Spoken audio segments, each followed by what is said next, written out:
UAE ने Israeli intelligence की मदद से ईरान की तेल की तंसीबात पर हमले किए। 8 अप्रैल को अमेरिका ईरान जंग बंदी हो गई थी, लेकिन इस जंग बंदी के बावजूद यूएई ने ईरान की सरजमीन पर हमले जारी रखे और यूएई को इन तमाम हमलों के लिए मदद इसराइली इंटेलिजेंस ने फराहम की। जंग के दौरान इसराइल ने अपना जदीद तरीन एयर डिफेंस सिस्टम आयरन डोम यूएई में तैनात किया। इसराइल ने अपनी मिलिट्री इंटेलिजेंस, टेक्निकल स्टाफ और इसराइली फौजियों को भी यूएई में तैनात किया। ये मैं नहीं कह रहा, बल्कि अमेरिकन अखबार वॉल स्ट्रीट जर्नल का तहलका खेज इंकशाफ है।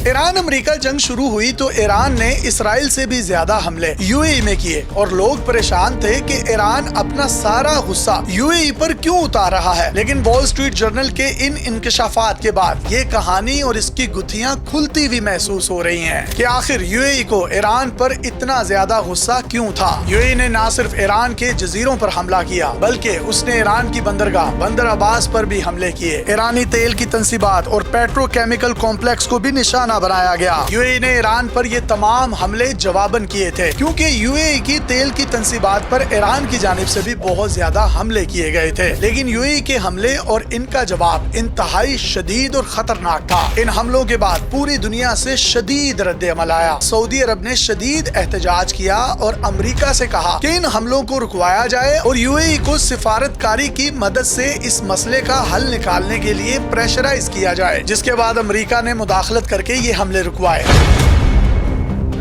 8 अप्रैल को जंग बंदी हो गई, लेकिन यूएई ने अपने हमले नहीं रोके। उसने अपने हमले जारी रखे। सारी दुनिया हैरान थी कि जंग तो अमेरिका और ईरान की है और ईरान यूएई पर इतने हमले क्यों कर रहा है। लेकिन वॉल स्ट्रीट जर्नल की इस रिपोर्ट के बाद अब ये वाजे हो रहा है कि यूएई भी ईरान पर हमलों में मुलविस था। यूएई की तरफ से दावा किया जाता है कि उसकी सरजमीन पर ईरान से इतने हमले हुए हैं जितने ईरान ने इसराइल पर नहीं किए, जिसमें यूएई पर ईरान की जानिब से 2800 प्रोजेक्टाइल्स, 2200 ड्रोन्स और 550 बैलिस्टिक और क्रूज मिसाइल्स शामिल हैं। अब जंग के दौरान ही ईरान की जानिब से यूएई पर ये हमले नहीं किए गए, जंग बंदी भी थी तो ईरान ने पिछले दिनों यूएई के न्यूक्लियर पावर प्लांट पर हमला कर दिया था। यानी दोनों मुमालिक में जंग बंदी के दौरान भी टेंशन बरकरार रही, जिसकी वजह से सऊदी अरब यूएई से इंतहाई दूर चला गया और इस जंग में इसराइल यूएई के इंतहाई करीब हो गया।